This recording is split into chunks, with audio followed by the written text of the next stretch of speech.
Eu juro pra vocês, eu fiquei papo de uns 10 minutos pensando na desculpa que eu ia dar pra estar trazendo mais um vídeo de uma Woody My Little Pony. Mas aí eu me lembrei que recentemente eu postei um vídeo de uma Woody Peppa Pig, então eu não tenho mais nenhuma moral com vocês. Enfim, Rebirth Reborn é o nome da TikToker da vez, que vem com a Woody My Little Pony chamada A Praga do Cemitério. Uma história extremamente interessante com uma arte linda, mas que tem uma das timelines mais bagunçadas que eu já vi. Em um nível que a própria criadora teve que produzir um capítulo inteiro só pra explicar tudo que tinha acontecido na história. Porém, podem ficar tranquilos que eu fiz questão de resumir tudo bem bonitinho e detalhado pra vocês. Então vamos pra história.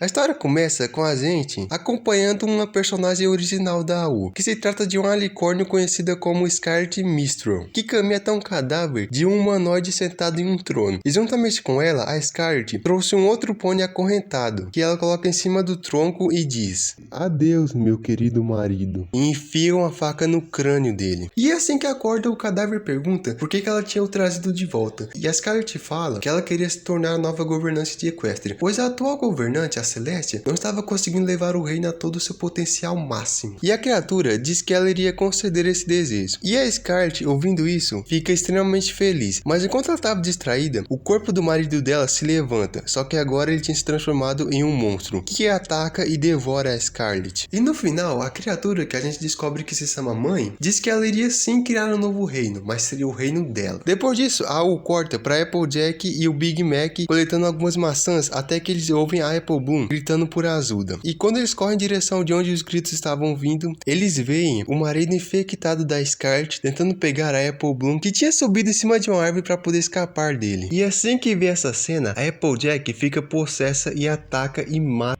monstro. Quer dizer, a gente só vê a Applejack brava, uma tela preta e a Apple Bloom na cama se recuperando. E pessoalmente, eu acredito que o único motivo que a gente não viu essa luta foi porque a criadora não conseguiu encontrar um motivo lógico para explicar como que a Applejack conseguiu derrotar um monstro que é literalmente o dobro do tamanho dela. Enfim, vamos continuar a história. O Big Mac e a vovó Smith notam um ferimento no corpo da Applejack e, percebendo que algo de ruim estava prestes a acontecer, a Applejack foge para uma floresta, onde ela se transforma em uma infectada. Dando um pouco mais de contexto, depois de ter sido utilizado como sacrifício, o marido da Scarlet, que agora tinha se tornado paciente zero desse universo, vagou por todo o reino infectando e transformando todos os pôneis em criaturas semelhantes a ele. Porém, o que a gente descobre é que todos esses infectados não passavam de peões da mãe, que foram utilizados apenas para poder extrair todos os pôneis, enquanto a mãe, secretamente, ia até o castelo onde ficavam a Celeste e a Luna. E é aqui que vai começar o maior evento dessa história.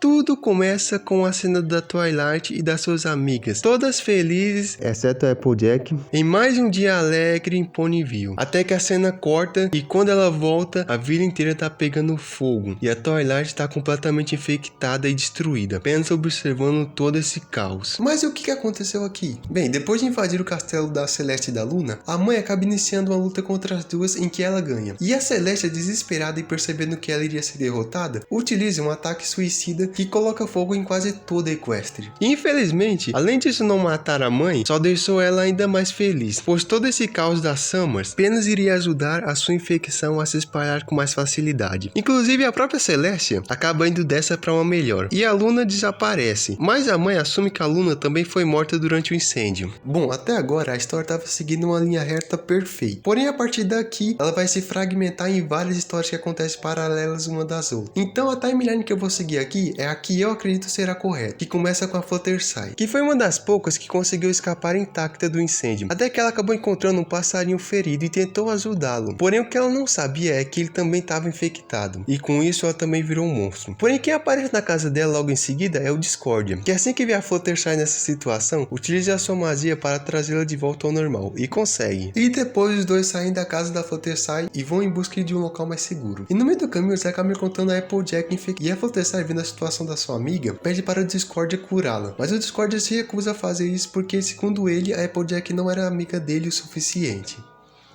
Que filha da Apu, mas a Fluttershy consegue convencê-lo a curá-la. Porém, o corpo da Applejack volta de um jeito meio estranho, mas os dois apenas ignoram e saem dali, enquanto a Applejack acorda. E agora vamos para outra parte da história. A Twilight, durante o incêndio, tentou ir até o castelo para pedir ajuda da Celestia, mas ela acaba dando de cara com a mãe que infecta ela. E o Spike, assustado com a transformação da sua irmã, corre em direção da floresta, onde ele acaba trombando com pôneis infectados que infectam ele. E a Harriet, preocupada com o sumiço do Spike, iniciou uma busca por ele, mas depois de semanas procurando, ela não conseguiu encontrá-lo. E nesse ponto, ela já estava muito debilitada por causa do fogo. E para piorar tudo, é justamente agora que ela consegue encontrar o Spike, que já estava completamente tomado pela infecção. E ele quase ataca ela, se não fosse pela Applejack aparecendo de repente e triturando o coitado do Spike. E logo em seguida, a Harriet acaba desmaiando devido a todos os ferimentos que ela havia sofrido. E quando ela acorda, ela está deitada em uma maca com a Pinkie Pie em cima dela. Aqui a gente descobre que a Rainbow Dash e a Pinkie Pie conseguiram sair impunes de todo o caos de Ponyville. E agora elas criaram uma espécie de grupo que tenta ajudar todos os pôneis que ainda não foram infectados. E assim que elas viram a Applejack e a Harriet precisando de ajuda, elas as acolheram. Porém, a Rainbow Dash ainda está um pouco desconfiada da Applejack, pois nesse ponto da história, nenhuma delas sabiam que o Discord havia curado a Applejack. Pra falar a verdade, nem mesmo a própria Applejack sabia disso. Inclusive, elas ainda pensam que a Fluttershy estava morta. Então, faz sentido a Rainbow Dash não confiar em uma pessoa que ela nem mesmo sabe como que voltou ao normal. Porém, confiando ou não, naquele momento qualquer ajuda era bem-vinda. E as duas juntas saem pelo reino procurando mais sobreviventes, e elas conseguem encontrar o Big Mac e a Zecora, e os levam até o esconderijo, onde além das personagens que eu já tinha falado antes, quem também estava por lá eram a Vovó Smith, a Scootaloo, a Sweet Belle e a Apple Bloom, que teve uma das suas pernas amputadas pelo Big Mac. Estava com medo de que ela pudesse se transformar na mesma criatura que a Applejack também tinha virado. E enquanto todos eles estavam nessa missão, a Luna, que havia fugido de Equestria com medo de ter o mesmo destino da sua irmã, acaba tomando coragem e voltando para o reino, onde ela dá de cara com uma versão da mãe ainda mais gigantesca e poderosa. Mas isso não assusta a Luna, que parte para cima dela, iniciando a batalha final.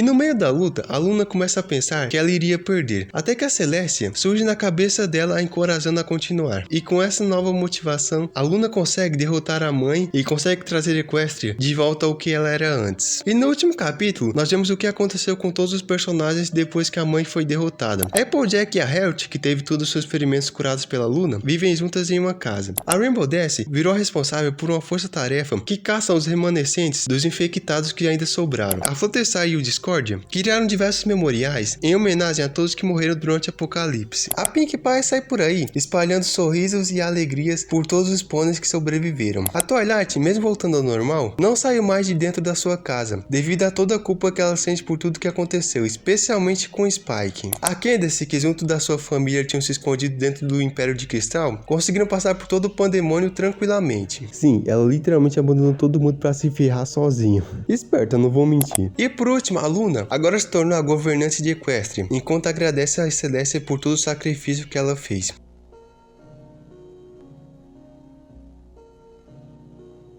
E bom, com isso termina a primeira temporada de A Praga do Cemitério. Recentemente, a autora da U deu início a uma espécie de segunda temporada. Porém, como até esse momento ela só postou 2 capítulos, eu não vou comentar essa história, porque é bem pouco conteúdo, então tem muita coisa pra falar. Enfim, eu gostei muito dessa história, eu achei ela bastante criativa, e um detalhe que eu gostei muito dela foi que a autora deu mais foco em personagens secundários, como a Luna, que foi praticamente a protagonista de tudo, enquanto a Twilight aqui foi jogada de escanteio. Enfim, a história foi essa, obrigado por ter assistido até o final, deixe sua inscrição e tchau.